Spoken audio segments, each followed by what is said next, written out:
बारामती शहर झपाट्याने वाढत आहे, पण आपल्या सूर्यनगरीकडे विकास होताना दिसत नाही. आणि जे काही रस्ते आहेत ते रस्ते खराब दिसतात. तर नेमकं सूर्यनगरीकडे जे दुर्लक्ष झाले तर ते कशामुळे झाले आणि नेतृत्व कुठेतरी पडले असं आपलं वाटतं. 100% नेतृत्व कमी पडले. कारण काय झाले की इंटरनल रस्ते जे आहेत ते कुठलेच झालेले नाहीत. ड्रेनेज लाईनची व्यवस्था व्यवस्थित झालेली नाही. पहिल्या ज्या लाईनी केल्या ते लोकसंख्या वाढीच्या हिशोबाने केलेल्या नाहीत. एकदम 6 इंच ड्रेनेज लाईन आहे, 9 इंच ड्रेनेज लाईन आहे. त्यामुळे चॉकअपचं वगैरे प्रमाण पण जास्त आहे. इथं काय होतंय, पक्षांनी गृहीत धरलेला मतदार आहे तो, की आम्ही वारंवार हा आपलाच मतदार आहे. त्याच्यामुळं काय झालंय की इथल्या ज्यांना संधी दिली पाठीमागच्या 5 वर्षामध्ये, त्याच्या पाठीमागच्या 5 वर्षामध्ये यांनी काहीच विकास कामाच्या बाबतीमध्ये कुठंही पाठपुरावा केला नाही, कुठलाही विकासाचं काम आणलं नाही, कोणतं सुशोभीकरण नाही, तुमचा ओपन स्पेसची सगळी स्वच्छता नाही, सगळे कचरा त्याच्यामध्ये पडलेला आहे, झाड झुडपं उगवलेले आहेत. रस्त्याचा प्रश्न गंभीर आहे. अजून भिगवण रोडला जो एक रस्ता आहे, आपला मेन भिगवण रस्ता, तो तांबेनगर आणि सूर्यानगरीला जोडलेला आहे. तो बंद केल्यामुळे एवढा नाहक ग्राहकांना त्रास होतोय, व्यावसायिकवाल्यांना त्रास होतोय. चौकाचा त्याचा लोड चौकावरती गेलाय. चौकात MIDC चौकामध्ये लोड झाल्यामुळे महिलांना गाडी चालवता येणार, मुलांना गाडी चालवता येणार. फार बिकट अवस्था ह्या रस्त्यांमुळे झालेली आहे. मंडईचा आपण सूर्यानगरीमध्ये जी मंडई भरती तिचा पार्किंगची प्रश्न एवढा गंभीर झाला आहे की रस्त्यावरती सर्व वाहनं असल्यामुळे लोकांना जा ये करण्यासाठी, मोटरसायकल असेल, महिला असेल, मुलं असतील, कोणालाही जा ये करण्यासाठी अर्धा अर्धा तास वेळ काढावा लागतोय, साईडहून जावं लागतंय, दुसऱ्या रस्त्याचा पर्यायी मार्ग शोधावा लागतोय. त्या मंडईतले जे विक्रेते आहेत किंवा जिथं येणारे लोक आहेत त्यांच्यासाठी शौचालयाची व्यवस्था नाही. आणि ती शौचालयाची व्यवस्था नसल्यामुळे काय झालंय की अचानक एखाद्याचा काही अडचण आली तर त्या परिसरामध्ये दुर्गंधी चालू होती. कचरा तिथंच पडलेला असतो आणि जे फळभाज्या आहेत त्याचा पण कचरा तिथंच पडलेला असतो. त्यामुळं त्या परिसरामध्ये फार मोठी दुर्गंधी निर्माण झालेली आहे. जवळची प्रभावित सूर्यनगरीसाठी तुमच्याकडे विकासाचा रोडमॅप किंवा विजन काय असणार? माझं पहिलं विजन आहे की आपण जो लेआउट आहे त्या लेआउट नुसारचे जे रस्ते आहेत त्यांची अतिक्रमण असेल त्यानुसार आता रस्ते डेव्हलप करावे लागतील आपल्याला. पहिली गोष्ट, ड्रेनेज लाईन हा लोकसंख्या वाढीच्या दृष्टिकोनातून ड्रेनेज लाईनचा आपल्याला आराखडा तयार करावा लागणार. जे कुठं कुठं रस्ते ब्लॉकेज केले त्याच्यावरती आपल्याला पर्यायी मार्ग शोधणं गरजेचं आहे. आणि दुसरी गोष्ट आहे की जो आमचा तांबेनगर महिला सोसायटी आहे तिथं ओपन स्पेस आहे, त्याच्यामध्ये गार्डनचा प्रश्न आहे. काही ठिकाणी सूर्यनगरी पण आता मंदिराचा प्रश्न आहे की बाबा कुठंच भावनिकतेला एखादा आपण घरातून एखादा विद्यार्थी निघाला तर आपण काय म्हणतो एखादं दर्शन घेऊन जाईल किंवा आपण एक सकाळी उठल्यानंतर देवाच्या असं कुठेही एक मंदिर नाही. ओपन स्पेस वयोवृद्ध लोकांना किंवा मुलांना बसायसाठी ओपन स्पेस डेव्हलप केलेले नाहीत, कुठं बाग बगीचे नाहीत किंवा ट्रॅक नाही फिरण्यासाठी. त्यामुळे ती एक फार मोठी समस्या आपल्या इथं आहे. आपण त्याच्यामध्ये सर्वात प्राधान्यक्रम या सर्व गोष्टींना अगोदर देणार आहे. आता निवडणुकीत असं आपल्या 100 दिवसात तुम्ही निवडून आले, नेमकी 3 कामं कोणती असणार आहेत की त्याला तुम्ही प्राधान्य देऊन ते 3 कामं तुम्ही नागरिकांसाठी करून घ्या? माझे सर्वात प्राधान्यक्रम काय आहे की ड्रेनेज लाईनचा सर्वात मोठा विषय, गंभीर विषय आहे तो आहे. अंतर्गत रस्ते फार गंभीर असा दिसायला हा फक्त मेन रस्ते मोठे आहेत, अंतर्गत रस्त्यांची फार दुरवस्था झालेली आहे, तो एक आहे. आणि तिसरा माझा आहे म्हणजे मंडईमधील पार्किंगची व्यवस्था, शौचालयाची व्यवस्था आणि आपला भिगवण रस्ता जो बंद केला आहे त्याचा पर्यायी व्यवस्था काही करणे ही माझं प्राधान्यक्रम राहणार आहे. आता तुम्ही सध्या राजकीय परिस्थितीत तुम्ही शरद पवार यांच्या नेतृत्वाखाली पक्षाकडून निवडणूक लढवत आहात. मतदारांना आकर्षित करण्यासाठी काय नेमके मुद्दे काय असतात? मुख्य प्रश्न काय असतात? आता मुख्य प्रश्न म्हणजे साहेबांनी बारामतीमध्ये उभा केलेली MIDC आहे.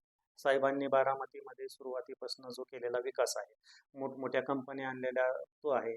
आणि हे साहेबांच्या बरोबर आपण त्या ह्याच्यानुसार बाकीचे रस्ते असतील, जोड रस्ते असतील, औद्योगिक MIDCचा प्रश्न असेल, या सर्व साहेबांनी केलेल्या योजनेवरती आम्ही या लोकांपर्यंत जातोय, लोकांपर्यंत पोहोचवतोय आणि त्याच धर्तीवरती आपण पुढील विकास करणार आहे असं आपण मानतोय लोकांच्या. स्थानिक नागरिक ज्यावेळेस त्यांच्या समस्या प्रशासनाकडे मांडतात त्यावेळेस प्रश्न घेऊन जातात त्यावेळेस त्यांचा आवाज दडत नाही. हो, बरोबर आहे ना, 100%. कारण काय झालंय की विरोध हा नसल्यामुळं, विरोधामध्ये आपण जे काय समजा बाबा नगरपालिकेची सत्ता आहे त्याच्यामध्ये विरोधक नसल्यामुळं मी म्हणाल तसंच कार्यक्रम चाललेला आहे. त्याच्यामुळं हा नागरिकांचा प्रश्न दडपला जातोय. आज तुम्ही पहा, पाणीपट्टी, घरपट्टी, घरपट्टीची तर आकारणी, शास्ती वगैरे घरपट्टीची आकारणी तर एवढी मोठ्या प्रमाणात झालेली आहे की सर्वसाधारण माणूस त्या घरपट्टीचा खर्च सुद्धा आता त्याच्या वार्षिक किंवा मंथली उत्पन्नातून करू शकत नाही, एवढी बिकट अवस्था झालेली आहे. आपल्याला असं काय वाटतं की जवळचा विकास विकास का थांबलाय? जाऊन बोलतो आपलं सूर्यनगरीकडे जाऊन बोलतो लक्ष दिलं जात नाही. हो, नाही ना, जाणून बुजून लक्ष दिलं जात नाही. कारण काय झालंय, गृहीतच धरलं इथल्या लोकांना. त्यामुळे हे जाणून बुजून लक्ष दिलं जात नाही. कारण हे आपलेच आहेत. आणि काय होतंय, इथं भांडणारा पण कोणी नाही, नगरसेवक नाही किंवा एखादा बुवा स्थानिक, हे सर्व बाहेरून आलेली लोक आहेत. स्थानिक लोक नसल्यामुळं काय होतंय, प्रत्येक जण म्हणतोय की आयला आपण कसं, आपण कसं. त्याचा एवढा त्रास होतोय लोकांना. ते फार त्रास व्हायला लागला. जर तुम्हाला पत्रकार जातो, हं. दिसा टाकतात, हो. पुढे गेला, तर तुम्हाला कसा प्रतिसाद मिळेल? नाही, मला प्रतिसाद चांगला मिळाला, पण समस्यांचा पाडा भरपूर आहे या प्रभागामध्ये. नेमक्या कोणत्या समस्या तुम्हाला अशा की लोकांनी घरपट्टीचा विषय फार मोठा विषय आहे. दुसरी गोष्ट, हा रस्त्याची अडवणूक झालेली आहे, त्याचा फार मोठा प्रश्न आहे. आणि जे अंतर्गत रस्ते आहेत त्याच्या दुरुस्ती करण्यासाठी किंवा नवीन करण्यासाठी तो एक प्रश्न आहे. पाणी सुटताना वेळेवर सुटत नाही, 2 दिवसानंतर 3 दिवसानंतर पाणी सुटते. कचरा गाडी 3 दिवसानंतर येते. या समस्यांना आम्हाला आता फार तोंड द्यावं लागलं जातं. या समस्येबरोबर वाहतूक कोंडीची देखील मोठी समस्या समोर येते. हो, 100. त्याबद्दल काय म्हणजे काय निर्णय असेल? मग आपण आताच म्हटलं ना, किंवा पर्याय म्हणजे रस्ता बंद करणं, इकडून तिकडून जाणारा मार्गाचा रस्ता बंद करणं हा पर्याय होऊ शकत नाही. त्याच्यासाठी वेगळा पर्याय करणं, म्हणजे थोडक्यात आपण काय म्हणतो की एखादा अंतर्गत रस्ता, म्हणजे खालून भुयारी गटार सारखा रस्ता, भुयारी सारखा रस्ता, किंवा उड्डाणपुलासारखा रस्ता, किंवा आपण सिग्नल सारखा पर्याय, असा एक पर्याय काही करू शकतो. पण तो बंद केल्यामुळे काय झालंय, त्याचा ताण या पुढील चौकावरती होऊन, आजूबाजूच्या परिसरावर म्हणजे त्रास होतोय थोडासा लोकांना. तुम्हाला विजेची खात्री किती वाटते आणि विजय झाल्यानंतर तुमचं पहिलं उद्दिष्ट काय? नाही, मला विजयाची 100% खात्री आहे. माझं पहिला या विजय झाल्यानंतर मी पहिलं लोकामुख विकासाच्या कामाला पहिलं प्राधान्य देणार आहे. मतदारांना काय आव्हान असणार आहे तुमचं आता? नाही, मतदारांना माझं आव्हान आहे की आपण मला निवडून द्या. मी प्रशासनाचा 5 वर्ष एका गावाचा सरपंच, 15 वर्ष ग्रामपंचायत सदस्य असल्यामुळे मला प्रशासनाचा प्रशासनावरती काम करण्याचा चांगला अनुभव आहे. त्या अनुभवाचा मी फायदा करून आपल्या सर्व लोकांच्या सुख सुविधा ज्या काय असतील त्याच्यावरती मी पूर्ण लक्ष ठेवून काम करेन. आता एकंदरीत थांबलेल्या प्रचारामुळं मतदारांशी संवादात अडचण निर्माण झाली का? काय वाटतं तुम्हाला? नाही, आता आम्ही तर संवाद ठेवलेला आहे, पण बाकीच्यांनी प्रचार थांबवला होता, पण आम्ही प्रत्येकाशी संवाद साधत होतो. आजपासून पुन्हा नव्याने प्रचार हो, सुरू. नव्याने प्रचार सुरू. त्याबद्दल कसं म्हणजे आता काय रणनीती असणार आहे? काय डावपेच असणार आहे? नाही, आम्ही आमचं सगळ्यात मतदारांच्या गाठी भेटी घेणे, आपण काही विकास करणारे, करणारे हे लोकांना पटवून देणं.